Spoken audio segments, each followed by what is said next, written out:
The lady you're going to watch in this video is going viral because she's coming out with the truth. What exactly happens within the Democratic Party and the DNC? She's a former Democratic volunteer, a fundraiser who has worked on campaigns for Senate candidates and House candidates and local governments. She's speaking out because she's tired of the way the Democrats are lying their way into office. Listen to every word she says because we see it every single day when a Democratic candidate is on the news, especially Kamala Harris. This is why the Democrats cannot get elected in November, because our country will sink even deeper than it already has. Okay, I'm gonna get real in this, and it's probably gonna piss some people off, but I'm okay with that, because if I'm not being honest, then what else am I doing? I just got back from the DNC where I signed up to volunteer, and when I initially had signed up to volunteer, Joe Biden was still the nominee. It wasn't yet Kamala Harris. I've worked in progressive politics for a long time. I have worked for many different Democratic candidates, Senate candidates, House candidates, even some Democratic organizations. And as the years have gone by, I found myself getting more and more disillusioned with the Democratic Party, although until now I've never said that out loud or anywhere public. And I just want to say that by saying this, I'm not necessarily saying that the other party is better. I'm just giving you my experience with working with the Democrats. Throughout my career, I've mostly done campaign fundraising, so I've seen it the way that it works behind the scenes. And I know that candidates spend 8, 9, 10 hours a day just calling donors and begging rich people for money. It's pretty much the only people that they talk to. I mean, of course, sometimes they have to talk to voters, but the majority of their time is just spent calling and begging rich people to give them money for their campaigns.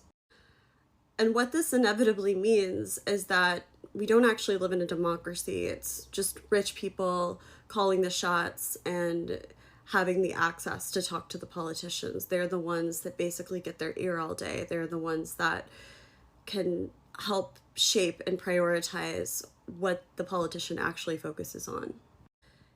Even the politicians that detest this, that want to get big money out of politics, still have to play this game. They still have to make these calls. They still do the same amount of just calling rich people and begging them for money.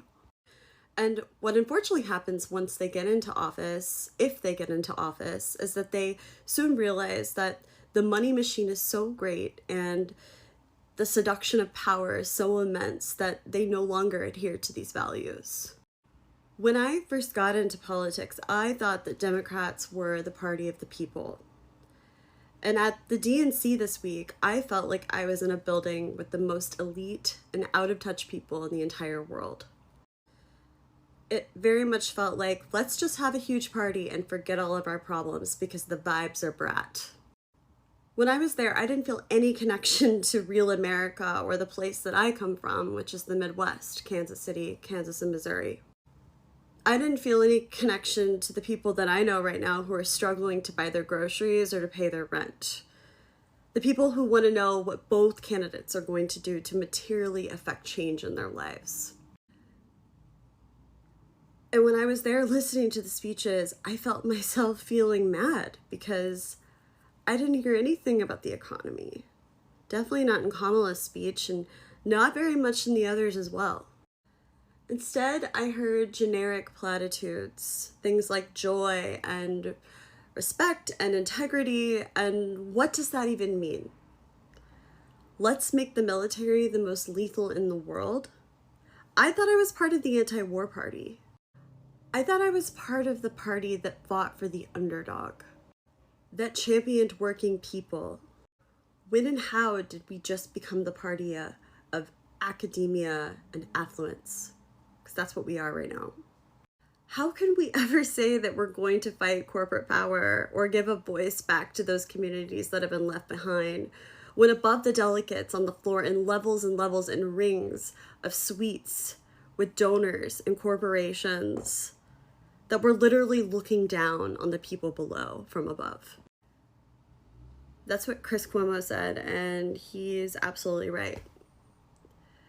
You know, I went to the DNC this year hoping that I would feel reconnected to the Democratic Party, that I would have more of a sense of understanding of Kamala and her candidacy and what she stood for. But instead, I ended up leaving and feeling the opposite, more disconnected and alone than ever. And I don't think I can support Kamala Harris for president. I don't even know if I can call myself a Democrat anymore. I don't know who I'm going to be supporting, but I know it's not her, and for once, I'm not afraid to say it.